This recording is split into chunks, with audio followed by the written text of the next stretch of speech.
The moment my son threw my suitcase onto the front porch, I knew 12 years of silence were about to become the best investment I ever made. I stood there in my good Sunday dress, watching my own flesh and blood lock me out like yesterday's garbage. Little did they know, yesterday's garbage was about to become worth $8 million. If you're watching this, subscribe and let me know where you're watching from. Let me tell you how a 60-year-old woman went from homeless to homeowner of the most expensive mansion in Millbrook Heights.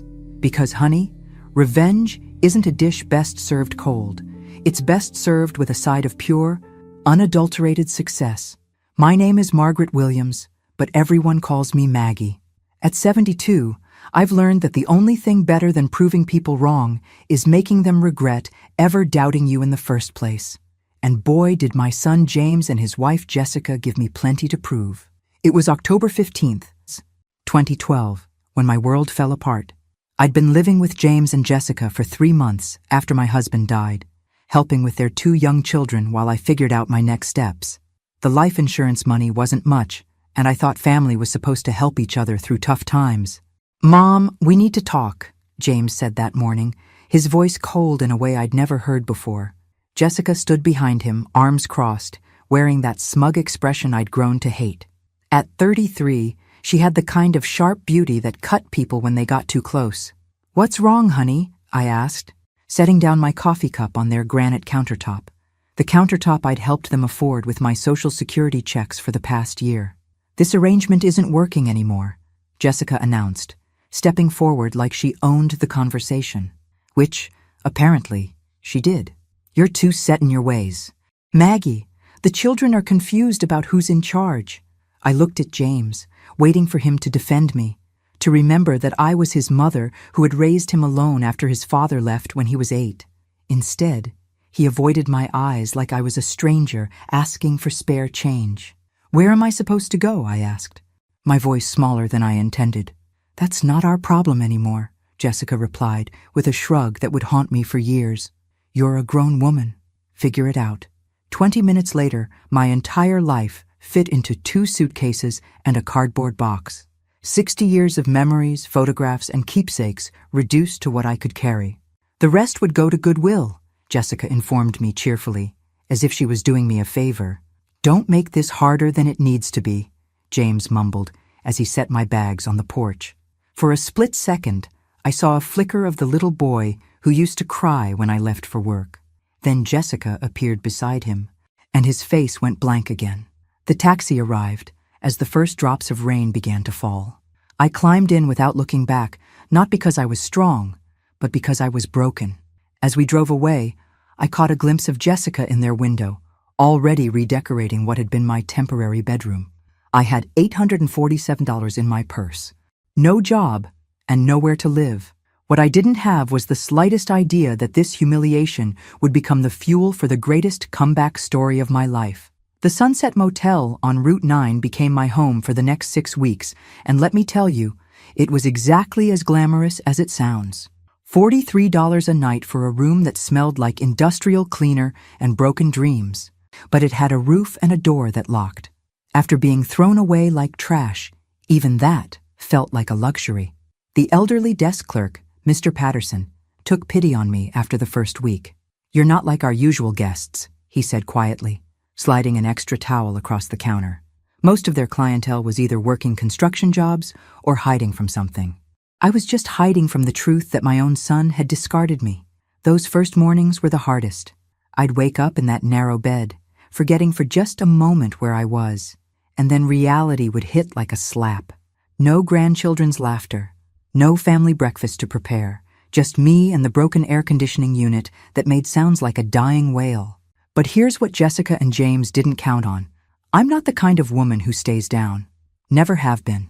When James was young and we had nothing, I worked 3 jobs to keep us afloat. I cleaned offices at night, worked retail during the day, and took in ironing on weekends. Survival wasn't new to me. I'd just forgotten how good I was at it. The first thing I did was walk to the library every morning.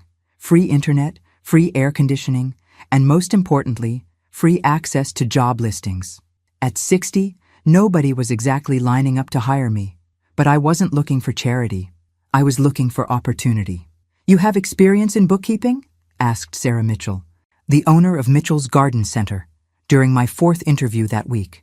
She was about my age, with dirt under her fingernails and a no-nonsense attitude I immediately respected. 20 years, I replied. I handled all the finances for my late husband's contracting business.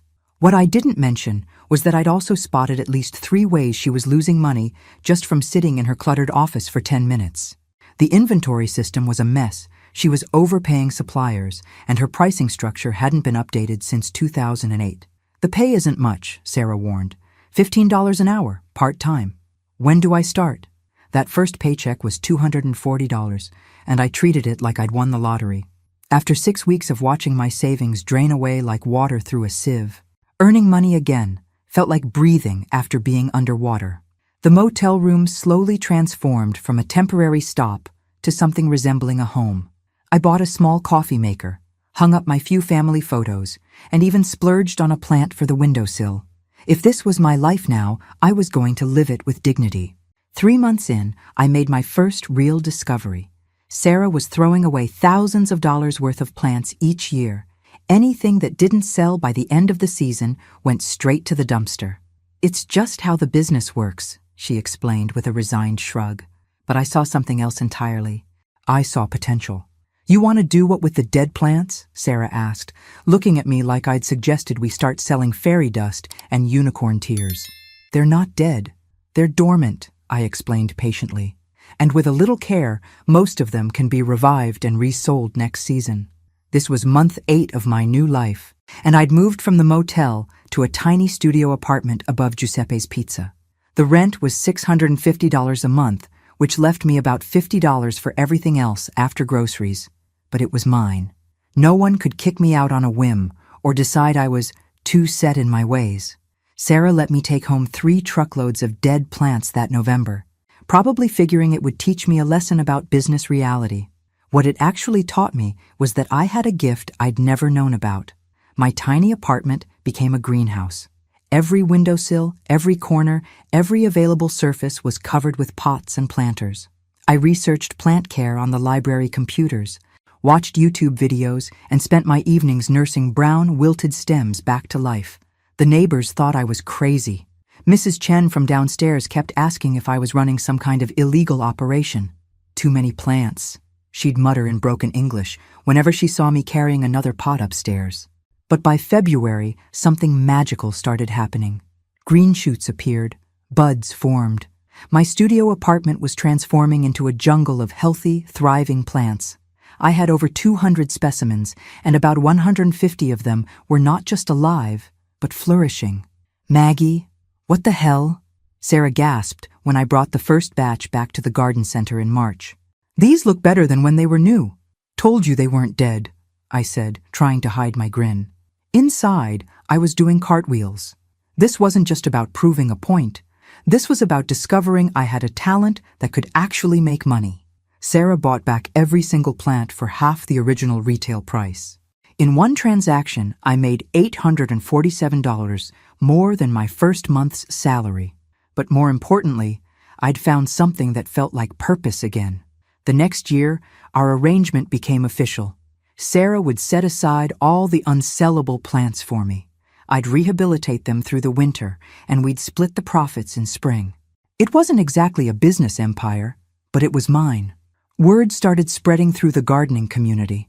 That lady at Mitchell's can bring anything back to life, people would say. Soon, other garden centers were calling, asking if I'd take their clearance plants too. By the end of year 2, I was making more from plant rehabilitation than from my bookkeeping job. I'd also moved to a larger apartment with a proper balcony and had turned Giuseppe's parking lot into an unofficial greenhouse with his permission. The best part? Every healthy plant I saved felt like proof that being discarded didn't mean being worthless. Some things just needed the right care, the right attention, and the right person who could see their potential. James and Jessica had thrown me away, assuming I'd wither and disappear. Instead, I was putting down roots in soil they'd never even imagined. Year 3 was when I stopped thinking small and started thinking smart. By this point, I had a waiting list of garden centers wanting me to rehabilitate their clearance plants, and my little apartment operation was bursting at the seams. The landlord had started charging me extra for excessive plant drainage, and Giuseppe was getting tired of customers asking if they could buy the beautiful plants covering his parking lot. "You need a real facility," Sarah told me during one of our coffee meetings. "And you need to think bigger than just saving plants." She was right. But thinking bigger required money I didn't have. My savings account had grown to about $15,000, which felt like a fortune after starting with nothing, but it wasn't enough for commercial space. That's when I met Eleanor Rodriguez at the Small Business Development Center. Eleanor was one of those sharp, efficient women who could spot potential from a mile away and wasn't afraid to push people toward it. "You're not in the plant rehabilitation business," she told me after reviewing my numbers. "You're in the business of turning waste into profit. That's a completely different conversation." Eleanor helped me see what I'd been too close to notice. I wasn't just saving plants, I was solving a major industry problem. Garden centers nationwide were literally throwing away millions of dollars in inventory every year because they didn't know how to handle end-of-season clearance effectively. "What if you franchise the process?" Eleanor suggested. "Teach other people to do what you do, take a percentage of their profits, and scale the operation nationwide." The idea was terrifying and thrilling all at once. Me, a 63-year-old woman who'd been homeless 3 years earlier, running a national business? But the numbers Eleanor showed me were impossible to ignore. We spent 6 months developing a business plan. I would start with a proper facility in Millbrook, perfect the rehabilitation process, document everything, and then begin licensing the method to other operators across the country. The SBA loan application was 47 pages long, and I nearly gave up 3 times trying to fill it out. But Eleanor pushed me through every section, helping me articulate why this wasn't just some crazy plant lady's hobby. It was a legitimate solution to a real problem. "Mrs. Williams," the loan officer said during my final interview, "your financial projections seem optimistic." "Sir," I replied, leaning forward with the confidence of someone who'd proven people wrong before. 3 years ago, I was living in a motel room with less than $1,000 to my name. Last year, I turned $50,000 worth of dead plants into $200,000 in revenue. I'd say my track record speaks for itself. The $150,000 loan approval came through on a Tuesday in March. I signed the papers in Eleanor's office, my hands shaking slightly as I realized I was now responsible for more money than I'd ever imagined. Within 6 months, I'd leased a 5,000-square-foot warehouse on the outskirts of town, hired 2 part-time employees, and established contracts with 15 garden centers across 3 states. Phoenix Plant Recovery, because everything deserves a second chance, was officially born. The irony wasn't lost on me. My son had thrown me away, assuming I was worthless. Now I was building a business empire based on proving that nothing is ever truly worthless if you know how to see its potential. By year 5, Phoenix Plant Recovery had grown beyond anything I'd imagined possible. We were operating in 12 states, had 47 licensed operators, and I'd just signed a consulting contract with Home Depot's regional headquarters.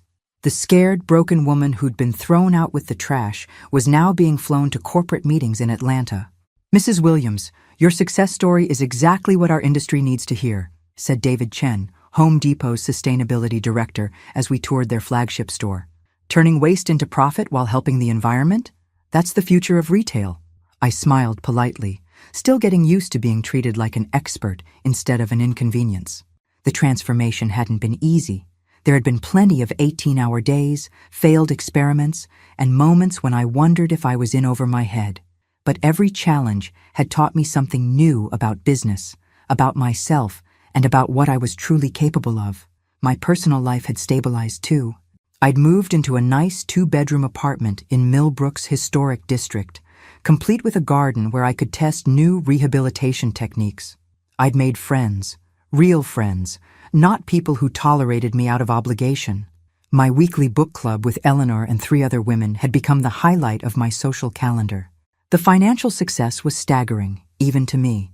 Phoenix Plant Recovery was generating over $2 million in annual revenue, and my personal net worth had crossed the 7-figure mark. I kept detailed spreadsheets, not because I was obsessed with money, but because the numbers represented something more important: independence. "Have you thought about expanding internationally?" asked Marcus Thompson, my business attorney, during our quarterly review. We've been getting inquiries from Canada and the UK. One step at a time, I replied, though the idea was tempting. I want to make sure we're doing this right before we get too ambitious. The truth was, I was already thinking about the next phase. The plant rehabilitation business had taught me that there were profitable opportunities hiding in plain sight all around us, if you knew how to look for them. I'd started investing in other small businesses, applying the same principle of finding undervalued potential and helping it grow. But the real satisfaction came from the personal victories. Like the day I hired Tommy Martinez, a 19-year-old who'd been written off by everyone else, but had an incredible intuition for plant care. Or when Sarah Mitchell, who'd taken that first chance on me, sold her garden center and became one of my licensed operators in Florida. "You've changed my whole perspective on what's possible," Sarah told me during her retirement party. "Watching you build this from nothing, it's inspired half the women in this town to take risks they never would have considered." I'd started keeping a journal of lessons learned, partly for potential future employees, but mostly for myself. The biggest lesson? Never let anyone else define your worth. James and Jessica had decided I was useless, a burden they couldn't afford to carry. They'd thrown me away without a second thought. What they didn't know was that they'd just given me the motivation to become everything they'd never imagined I could be. Every contract signed, every new location opened, every success story was proof that their judgment had been spectacularly wrong. And honestly, I was just getting started. The house hunting began as a practical decision and ended as an act of pure, beautiful revenge. After 5 years of apartment living, I needed more space for my expanding business ventures and investment portfolio. What I found instead was the perfect way to announce to Millbrook that Margaret Williams was no longer the woman anyone could throw away. "The Harrison estate?" Jennifer Walsh, my realtor, repeated when I mentioned the property. "Maggie, that house hasn't been on the market in 40 years. It's the most prestigious address in Millbrook Heights." Millbrook Heights, the neighborhood where James and Jessica had always dreamed of living but could never afford. The neighborhood they'd drive through on Sunday afternoons, fantasizing about someday, while living in their modest colonial with the mortgage they'd kicked me out to afford. "Is it for sale?" I asked simply. "Well, yes, but—" Jennifer hesitated. "The asking price is $4.2 million. Let's take a look." The Harrison estate was everything I'd expected, and more. 12,000 square feet of pristine colonial architecture sitting on 8 acres of manicured grounds. Master suites with fireplaces, a library with floor-to-ceiling mahogany shelves, a chef's kitchen that could feed a small army, and a conservatory that was basically a greenhouse attached to the house. But what really sold me was the view from the master bedroom window. You could see the entire town of Millbrook spread out below, including the modest neighborhood where James and Jessica lived. Every morning, I could wake up and literally look down on the people who'd looked down on me. "The sellers are motivated," Jennifer explained as we toured the wine cellar. "They've already moved to Florida and want a quick close." "Cash offer," I said without hesitation. $3.8 million, close in 2 weeks. Jennifer nearly dropped her briefcase. "Maggie, are you sure? That's a huge commitment." I was more than sure. Phoenix Plant Recovery was throwing off enough profit to cover the mortgage payments easily. And my investment portfolio had grown to the point where I could afford the down payment without touching my business accounts. But more than that, I could afford it because I'd earned every penny through my own intelligence, determination, and hard work. The sellers accepted my offer within 6 hours. 2 weeks later, I stood in the grand foyer of my new home, holding the keys and trying not to laugh out loud at the absurdity of it all. 6 years earlier, I'd been sleeping in a motel room with less than $1,000 to my name. Now I owned the most expensive house in the county. The moving truck arrived the next morning, though honestly, my furniture from the apartment looked ridiculous in rooms this size. I'd need to do some serious shopping, but that was a problem I was happy to have. I spent my first evening on the massive back deck, watching the sunset paint the sky pink and gold over my 8 acres of property. The silence was profound. No traffic noise, no neighbors arguing, just peace and space and the profound satisfaction of a goal achieved. My phone buzzed with a text from Eleanor. "Saw the real estate transfer in the paper, you magnificent woman. Champagne celebration this weekend?" I smiled, typing back. "Bring the good stuff. We're toasting to new beginnings. What I didn't type, but was thinking, was that some beginnings require endings. And I had a feeling that the ending to my relationship with James and Jessica was about to become very, very interesting. Tomorrow I'd start the process of furnishing my new life. Tonight, I'd simply enjoy the view from the top. The doorbell rang at 9:17 a.m. on a Saturday, exactly 24 hours after the real estate transfer hit the local paper. I was in my new kitchen, still figuring out which cabinet held the coffee mugs, when I heard that familiar two-tone chime echoing through my marble foyer. Through the security monitor, because yes, my house came with a security system that would make Fort Knox jealous, I saw them standing on my front porch like door-to-door salespeople. James looked older, grayer around the temples, wearing khakis and a polo shirt that screamed, "Weekend Dad trying too hard." Jessica stood beside him in designer jeans and a blazer that probably cost more than my first month's rent at Giuseppe's. Behind them were two teenagers I barely recognized. Emma, now 16, had inherited her mother's sharp features, but thankfully not her cruel eyes. Tony, 14, looked like a taller version of James at that age, back when he used to build fort blankets and bring me dandelions from the yard. I took my time walking to the front door, my bare feet silent on the heated marble floors. 6 years of silence, and they show up the day after they discover I'm rich. The timing was so perfectly predictable it was almost funny. "Well, well," I said, opening the door but not the screen. "James, Jessica, children I barely know." I let my gaze travel over them slowly, noting Jessica's carefully applied makeup and James's nervous fidgeting. "To what do I owe this unexpected pleasure?" "Mom," James's voice cracked slightly. We read about the house in the paper. We wanted to congratulate you." "How thoughtful." I didn't invite them in. "Congratulations delivered." "Anything else?" Jessica stepped forward with that bright, fake smile I remembered so well. "Maggie, we know things ended badly between us. We've had time to reflect, and we realize we handled everything wrong 6 years ago." "Handled everything wrong," I repeated slowly. "Is that what we're calling it?" Emma shifted uncomfortably behind her parents. "Grandma Maggie, I barely remember you, but Mom and Dad said you used to make amazing chocolate chip cookies." The girl's innocent comment hit harder than her parents' practiced apologies. She was right. She barely remembered me because they'd stolen 6 years of her childhood from both of us. 6 years of birthdays, school plays, bedtime stories, and grandmother-granddaughter moments that we'd never get back. "I did make good cookies," I said softly, looking at Emma. Then I turned back to her parents, before I was thrown out like garbage. "Mom, please," James pleaded. "Can we come in? Can we talk?" "Talk about what?" "Exactly?" Jessica's mask slipped for just a moment, revealing the calculating woman underneath. "We're family, Maggie, and family should stick together, especially when," she gestured vaguely at the mansion behind me, "when there's room for everyone." There it was, the real reason for their visit, delivered with all the subtlety of a sledgehammer. "Room for everyone," I mused. "How convenient that you've discovered your family feelings now that I have 12,000 square feet." "That's not fair," James protested, but his eyes were already cataloging what he could see of the house interior. "We've missed you. The kids have missed having a grandmother." I laughed, actually laughed, at the absurdity of it. "James, honey, you threw me out of your house with 2 suitcases and a cardboard box. Jessica told me I was too set in my ways, and that figuring out my life wasn't your problem anymore. Now you miss me?" The silence stretched until Tony spoke up. "Dad, what is she talking about?"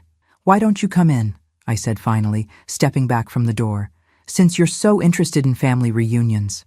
I led them through the foyer, past the crystal chandelier and marble staircase, into the living room with its floor-to-ceiling windows overlooking the grounds. I watched their faces as they took in the silk wallpaper, the Persian rugs, the artwork that cost more than most people's cars. "This place is incredible," Tony breathed, walking to the windows. "Mom, look at the pool!" Jessica was looking all right. I could practically see her calculating square footage and property values. "It's certainly spacious," she said carefully. "Much too big for one person." "Is it?" I settled into my favorite armchair, a beautiful wingback in navy blue velvet that I'd bought specifically for this room. "I find I quite like having space to breathe. James sat on the edge of the sofa like he was afraid to wrinkle the fabric. Mom, about what happened 6 years ago. We were dealing with a lot of stress. New mortgage, my job situation was uncertain. Jessica was working full-time with 2 small kids. So naturally, the solution was to make your widowed mother homeless, I finished. Very logical. We thought you'd figure something out, Jessica said defensively. You're so capable, so independent. We never imagined you'd end up in a motel. I raised an eyebrow. You never imagined it, because you never bothered to check. Emma was studying a family photo on the side table, one of the few pictures I'd kept from my old life. It showed James as a young boy, maybe 8 years old, sitting on my lap while I read him a story. Dad, you were really little, she said. That was taken right after your grandfather left, I told her. Your dad and I lived alone for 10 years. I worked 3 jobs to keep us afloat, made sure he had everything he needed for school. Drove him to baseball practice every Tuesday and Thursday. I looked directly at James. I thought that meant something. It did mean something, James said quietly. It means everything. That's why we're here. No, I said firmly. You're here because you want something. The question is, are you going to be honest about what it is? Or are we going to keep pretending this is about missed family connections? Jessica's patience was clearly wearing thin. Fine, she snapped. Yes, we need help. James lost his job 3 months ago. We're behind on the mortgage, and Emma needs money for college applications. Happy now? Deliriously, I said dryly. Now we're getting somewhere. The thing is, James jumped in, shooting Jessica a warning look, we were thinking, you have all this space and we're struggling with our housing situation. You want to move in. It wasn't a question. Temporarily, Jessica added quickly, just until James finds another position. Maybe 6 months, a year at most. I looked around my beautiful, peaceful living room, then back at the people who'd discarded me the moment I became inconvenient. Let me make sure I understand this correctly. You want to move your entire family into my house because you're having financial difficulties. We're family, James repeated, like it was a magic word that would open all doors. Family, I mused. Is that what you called it when you locked me out of your house? When you told me figuring out my life wasn't your problem anymore? The silence that followed was broken only by the ticking of the antique clock on the mantelpiece. Finally, Tony spoke up again. What happened 6 years ago? Why won't anyone explain what you're talking about? I looked at the 2 teenagers, these grandchildren I'd been robbed of knowing, and made a decision. Sit down, I told them. Both of you. It's time you learned exactly what kind of people your parents really are. Mom. Don't, James warned, but I held up a hand. Emma, Tony, 6 years ago, your grandfather died. I was 60 years old, recently widowed, and I needed a place to stay while I figured out my next steps. Your parents invited me to live with them. I kept my voice calm, factual. For 3 months, I helped with childcare. I contributed my Social Security checks to household expenses and tried to stay out of the way. Emma and Tony were listening intently, their faces serious. Then one morning, your mother decided I was too set in my ways and told me I had to leave. Immediately. Your father packed my belongings into 2 suitcases and put me on the front porch. I had $847 and nowhere to go. That's not how it happened, Jessica protested. You were interfering with our parenting decisions, undermining our authority with the children. I made them breakfast, I said simply, and I suggested they say please and thank you. Apparently, that qualified as undermining authority. Tony looked confused. But where did you go? What did you do? I lived in a motel for 6 weeks, then a studio apartment above a pizza place. I worked part-time at a garden center for $15 an hour. I smiled at the memory. Best thing that ever happened to me, actually. How is being homeless the best thing that ever happened to you? Emma asked. Because it taught me that I didn't need anyone to take care of me. I could take care of myself just fine. I gestured around the room. Better than fine, as it turns out. Jessica was getting agitated. This is ancient history, Maggie. We're trying to move forward, to rebuild our relationship. No, I interrupted. You're trying to rebuild your bank account. There's a difference. I pulled out my phone and showed them a text message I'd received earlier that morning. This is from Nancy Martinez, a friend of mine who works at the unemployment office. She mentioned seeing a familiar name cross her desk recently. I looked directly at James. You didn't lose your job 3 months ago. You were fired 6 months ago for falsifying expense reports. James's face went white. How did you— I know things, James. I know Jessica opened 3 new credit cards last year and maxed them out on designer clothes and spa treatments. I know you refinanced your house twice to pay for that vacation to Italy. I know you're not just behind on your mortgage, you're facing foreclosure next month. The silence in the room was deafening. I also know, I continued, that you drove by my motel every single day for 6 months after you threw me out. You knew exactly where I was living and exactly how much I was struggling. And you never once stopped to check if I was okay. Emma's eyes filled with tears. Dad? Is that true? James couldn't look at his daughter. Jessica, however, had switched to full attack mode. Fine, so we made mistakes. So did you. You could have asked for help instead of disappearing for 6 years. I laughed. Asked for help from the people who told me figuring out my life wasn't their problem? From the daughter-in-law who called me a burden? We were young. We were stressed. You were cruel, I said quietly. And now you want me to pretend it never happened because you need something from me. Tony suddenly stood up, his face flushed with anger. This is messed up, he said, his voice cracking. Dad, you told us Grandma Maggie moved to Florida to be near her sister. You said she didn't want to see us anymore. We never said that exactly, James started. Yes, you did. Emma jumped up too, her voice rising. You said she chose her new life over being part of our family. You made us think she abandoned us. I felt a surge of vindication mixed with sadness.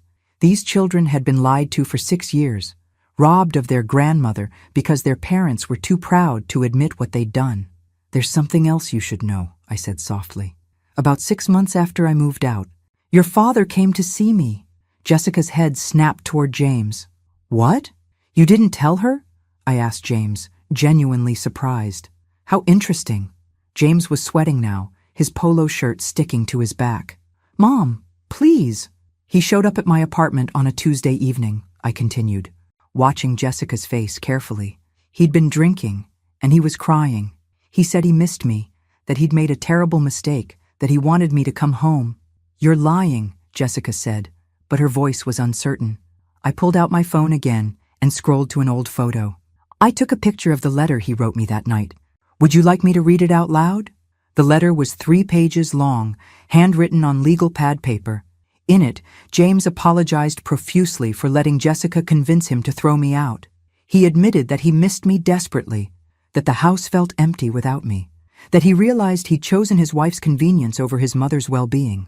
But the most damning part was the last paragraph, where he begged me not to tell Jessica about his visit because she's already threatened to leave me if I try to bring you back. He chose you, I told Jessica calmly. He chose keeping you happy over doing the right thing by his mother. And for 6 years, he's been lying to all of you about it. Jessica turned to James, her face a mask of fury. You went behind my back? You wrote her a letter?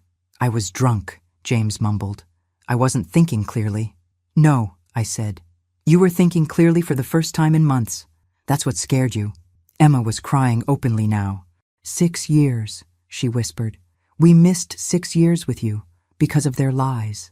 But here's the thing, I said, standing up and smoothing down my silk blouse. I'm not the same woman who got thrown out 6 years ago. That woman was broken, dependent, willing to accept crumbs of affection from people who saw her as a burden.